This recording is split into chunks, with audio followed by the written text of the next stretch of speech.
Good day, and welcome again to Learning Pharmacology with me, Nurse Myron. For today's discussion, we will tackle the common fluids given during intravenous therapy. For our full disclosure, I am not affiliated with any of the manufacturers of the drugs or other items mentioned in this lecture. The mention of such brand names are only in passing and for educational purposes only, and are not for commercial promotion. I have no actual or potential conflict of interest in relation to this presentation. But first, we need to discuss tonicity and osmosis. Osmosis is the passive movement of water across a semi-permeable membrane from lower to higher solute concentration. Meanwhile, tonicity describes how an extracellular solution affects a cell's volume by triggering this water movement. It determines whether a cell will swell, shrink, or remain stable. In isotonic solutions, the solute concentration is equal inside and outside the cell, resulting in no net movement of water and a stable cell volume. Hypertonic solutions have a higher solute concentration than the cell's interior. Thus, water exits the cell, causing it to shrivel, which is known as crenation in animal cells. Lastly, hypotonic solutions are solutions where there is a lower solute concentration than the cell's interior. Therefore, water enters the cell, causing it to swell or to burst, which is known as lysis.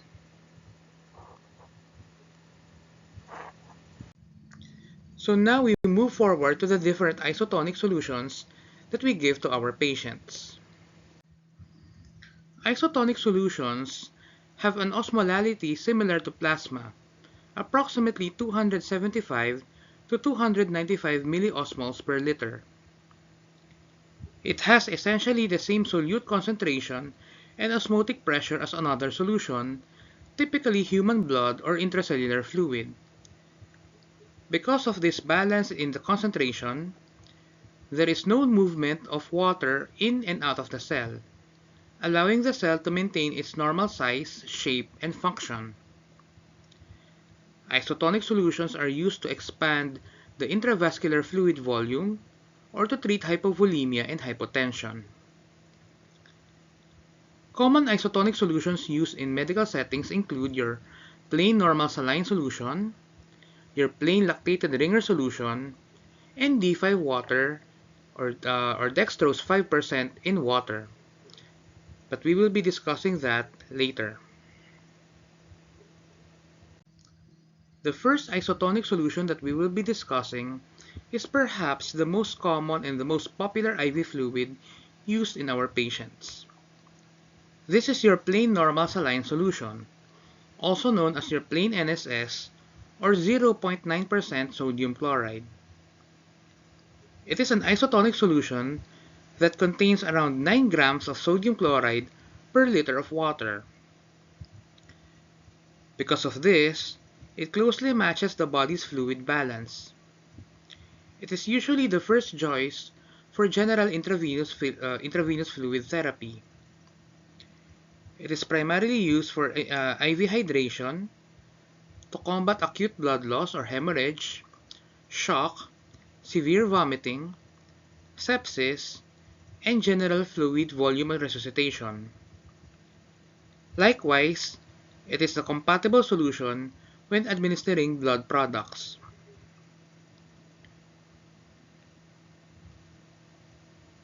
Because it is an isotonic solution, it has similar concentration of solutes to human blood. Therefore, when given to patients, cell damage during administration is prevented. However, despite plain NSS being generally safe and okay for general use, excessive administration can lead to hypernatremia and hyperchloremic acidosis because of high chloride content. The second isotonic solution that we will be discussing is your plain lactated ringer solution, or plain LR. It is an isotonic solution used intravenously to treat trauma, for surgery patients, for dehydration, fluid loss, and also used as first line for major burns. It replenishes fluids and electrolytes including your sodium, potassium, chloride, and calcium. It also contains lactate, which acts as a buffer. It is the preferred solution for resuscitation over saline to avoid acidosis. Plain LR contains roughly 600 mg of sodium chloride, 310 mg of sodium lactate, 30 mg of potassium chloride, and 20 mg of calcium chloride dihydrate. It closely mimics the electrolyte composition of human plasma and therefore is less likely to cause hyperchloremic metabolic acidosis compared to normal saline. Likewise, caution should be used in patients with severe liver disease because of impaired lactate metabolism. Potential side effects, aside from the one we have mentioned, include hyperglycemia. Therefore, monitoring of blood pressure, blood sugar, and vital signs are important. Next, we move on to your hypotonic solutions. Hypotonic solutions have a lower concentration of non-permeating solutes compared to another solution, such as the inside of a cell or blood. Hypotonic fluids have an osmolality lower than that of plasma, or less than 275 milliosmoles per liter. Thus, they cause fluid to shift out of the vessels and into the cell, rehydrating the intracellular space. Because the solute concentration is lower outside the cell, water moves from lower concentration environment into higher concentration the cellular interior. Medically, hypotonic IV fluids are used to treat dehydration by replenishing cellular fluid, shifting fluid from the intravascular space into the cell. However, hypotonic solutions are contraindicated in stroke and head trauma because of the increased intracranial pressure. It increases the risk of cerebral edema. It is also contraindicated for patients in shock, with burns, or trauma patients, because it can rapidly worsen hypovolemia and hypotension, thus increasing the risk of cardiovascular collapse. Lastly, aside from stroke, hypotonic solutions are contraindicated for patients with increased intracranial pressure or ICP, because swelling of the brain cells can be fatal. This fluid is used to treat hypernatremia, diabetic ketoacidosis after normal saline, and used to provide free water for cellular dehydration. Similarly, we have your 0.33% sodium chloride or one-third saline. The indications are similar in that they are used to treat hypernatremia and to provide free water for renal excretion and cellular dehydration. As was indicated earlier, once inside the body, D5 water is considered as a hypotonic solution. Now we move to the third kind, your hypertonic solutions. Hypertonic solutions are fluids with a higher concentration of solutes, typically salt or sugar, outside a cell when compared to that inside. They typically have an osmolality level higher than plasma, or more than 295 milliosmoles per liter. They cause water to leave the cell via osmosis, leading to cell shrinkage, or known as your crenation. These solutions have higher osmotic pressure and are commonly used in medicine to reduce cellular edema and, in other cases outside medicine, for food preservation.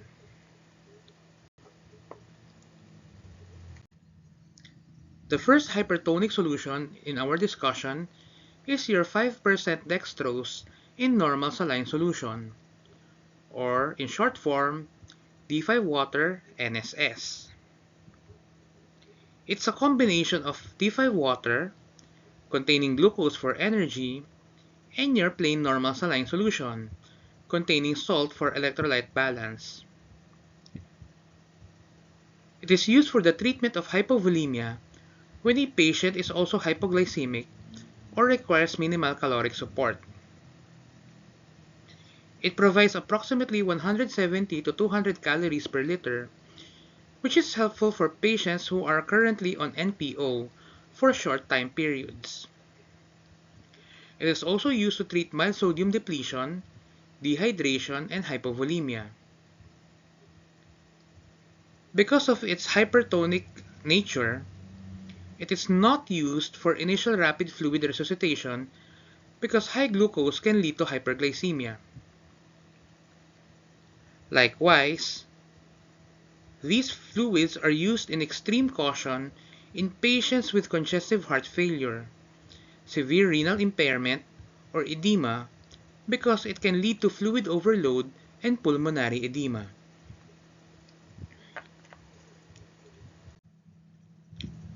Similar to D5-NSS, we have your dextrose 5% in 0.45 saline solution, or in short form, D5 1/2 NSS.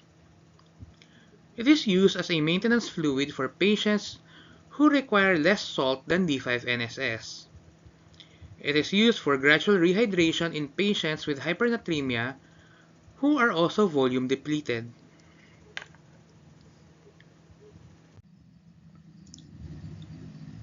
Though rare, there is a potential side effect of fluid overload, hyperglycemia, hypercalcemia, and even metabolic acid-base imbalances when using D5 in plain LR. Next, we have your 3% sodium chloride. It contains 1030 milliosmoles per liter and is used primarily in hospital settings to treat severe symptomatic hyponatremia and cerebral edema by reducing intracranial pressure. Given intravenously, it is considered as a high-alert medication and requires close monitoring to avoid fluid overload, hypernatremia, and potential vascular irritation. It is an emergency treatment for severe hyponatremia manifested by seizures or coma and to rapidly reduce life-threatening cerebral edema.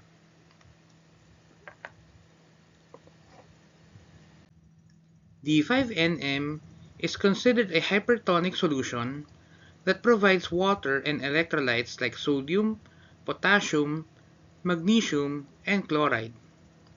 It also provides calories of 5 grams per 100 ml dextrose. It is used for daily maintenance. It offers roughly one-third of an adult's daily requirement. Aside from fluid and electrolyte replacement, it is also indicated post-surgery or for trauma. Next, we have our 5% dextrose in Normosol R or D5NR. It is also a hypertonic intravenous solution that is used for fluid and electrolyte resuscitation, often in patients that require calorie supplementation and hydration, such as those in shock. It provides 50 grams of glucose and various electrolytes, acting as a balanced multiple replacement solution, though it should be administered with care to avoid fluid overload.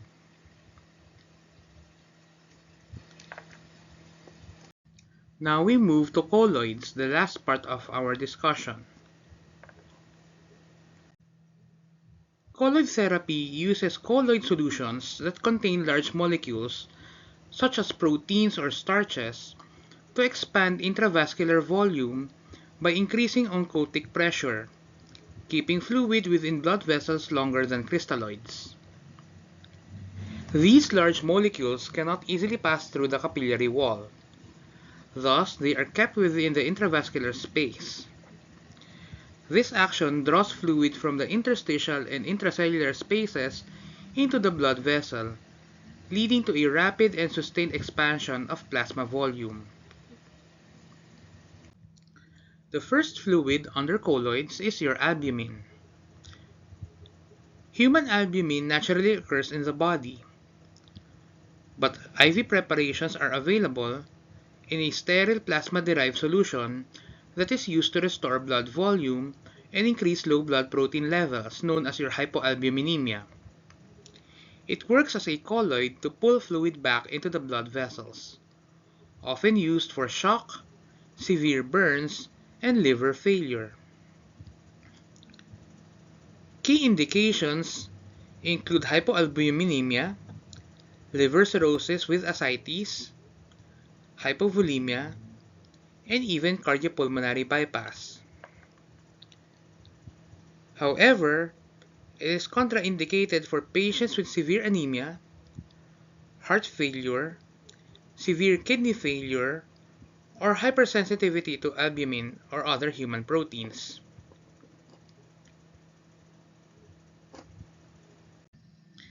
The next colloid that we will be discussing is dextran. It is a synthetic complex branch polysaccharide colloid used primarily as an IV fluid as a plasma volume expander to treat shock from hemorrhage, burns, or surgery. It works by increasing oncotic pressure, restoring blood volume, and reducing blood viscosity to improve microcirculation. However, it is contraindicated for patients with pre-existing bleeding disorders or kidney failure. Common side effects include hypersensitivity reactions, bleeding risks, and renal failure.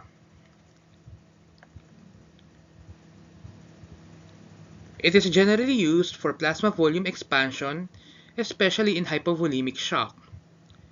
It is also used for thrombosis prevention to reduce the risk of venous thromboembolism after surgery.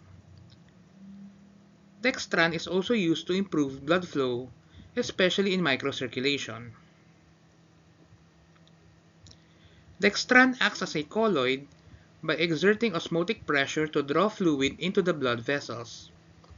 It also reduces blood viscosity, coats platelets, and lowers the von Willebrand factor to inhibit platelet aggregation, thereby reducing blood clot formation.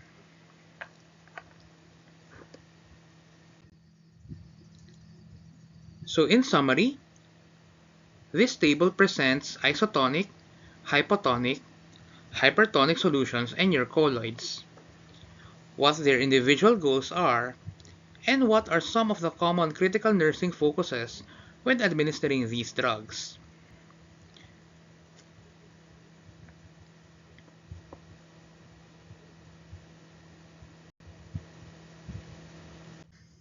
In closing, we nurses should be aware of the different IV fluids and the nursing considerations in administering them to our patients. Selectivity is key. By knowing the correct fluid type, we nurses can match the patient's underlying problems. For example, are we dealing with volume loss? Or is it cellular dehydration? Or electrolyte imbalance? Likewise, by knowing the problem, we can match the correct fluid. By having tonicity awareness, we should always consider the fluid's osmolality and its effect on the cell, especially the brain. This is especially true for hypotonic and hypertonic solutions. I hope that you learned a lot in our discussion on fluids as part of intravenous therapy. Thank you for listening and continue enjoying learning.